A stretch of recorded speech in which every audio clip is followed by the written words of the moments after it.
Welcome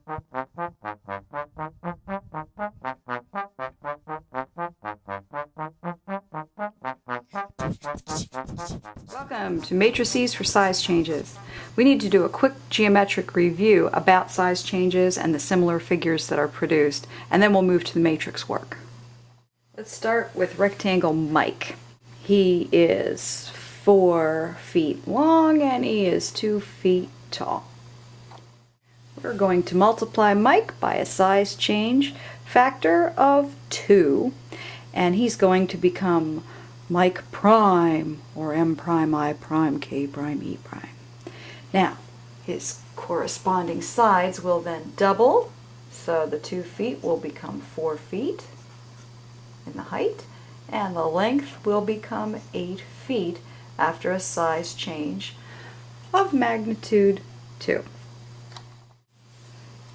Figure Mike is similar to figure Mike prime, M prime, I prime, K prime, E prime. All right. Now, when figures are similar, they are the same shape, but they are not necessarily the same size. So you get this when you're performing expansions or contractions. All right, let's look at this with some function notation, in particular the mapping notation that we discussed earlier in the course. Let's use capital S for the size function, and we'll put a little 2 here, and that's going to mean a size change of magnitude 2. Remember, the colon means maps, and then we're going to put an argument, and the argument's going to be the first polygon. All right, so the size change of magnitude 2 maps polygon Mike onto, remember the little arrow, and then we'll put the image, which is M prime, I prime, K prime, E prime. So there's some notation that describes what's going on here.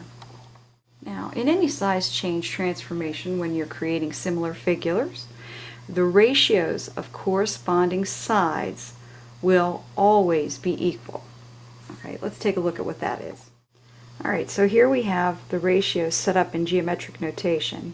The distance from M to I compared with the distance from M prime to I prime. Well, that's going to be a 4 to 8 relationship. Now, the distance from I to K compared to the distance from I prime to K prime will be a 2 to 4 relationship. 2 to 4. And then K to E and K prime to E prime. That's going to be 4 to 8, and then E to M and E prime to M prime will be 2 to 4. Well, by George, look, every single one of these reduces to a half. And that does make sense because the original figure is 1/2 the size of the enlarged figure. In fact, we could reverse these ratios and put the larger figure on the top. For example, if we took this one and we did M prime, I prime compared to the original distance from M to I, in that case we would get 8 compared to 4. See here, if we go I prime to K prime compared to the original I to K, we'll get 4 to 2, which is 2. And so these ratios will remain constant at 2 when set up in this manner.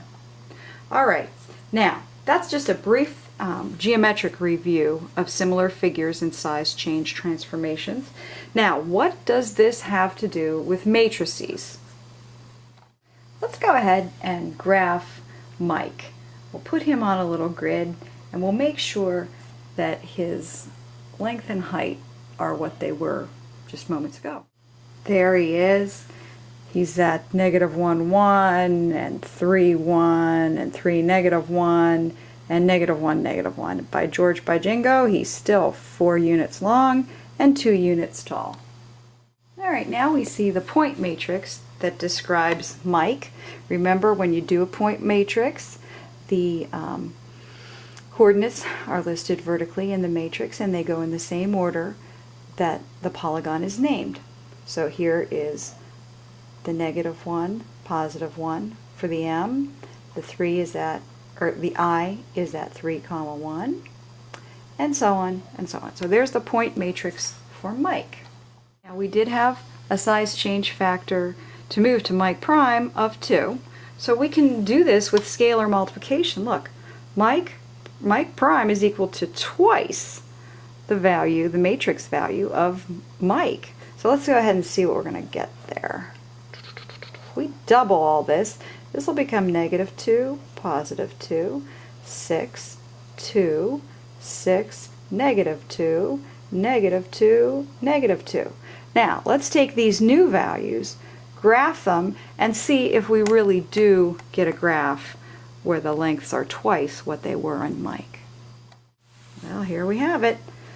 Over negative 2 up 2, over 6 up 2, over 6 down 2, over 2 down 2. All right, let's connect them and see. We are now looking at Mike prime. There you have it. There's I prime, K prime, E prime. Each of these lengths is twice what we see here. Now, I want to make a note too here that's kind of interesting. This transformation has its center at 0. Let me show you what that means. If we go ahead, start at the origin, and draw arrays through here, the original points and the final image points will always be on the rays. Oops. So we say that the origin is the center. And the thing that's really, really neat is that the distance from the origin to the first point will always be half the distance from the origin to the prime point. Okay, so this length is twice this length. Here's an interesting point for your information. There's a matrix that will perform scalar multiplication on a point matrix. Okay, here we did scalar multiplication, we just doubled everything inside the matrix to get the new matrix. But we also want to mention that you can actually take a matrix times a matrix and create the same thing. It's nothing more than the identity matrix with, instead of 1s here, you put your size change factor on the major diagonal here.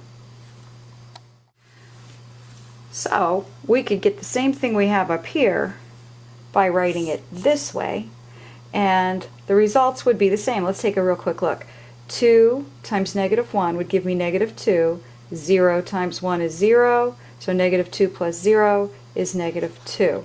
Okay, 2 times 3 is 6. 0 times 1 is 0, so we get our 6 here, and so on and so on. Let's look at the second row. 0 times negative 1 is 0, and 2 times 1 is 2. So it's going to do exactly the same thing in the second row. So it's kind of like the identity matrix with a size change factor built in where the 1s are.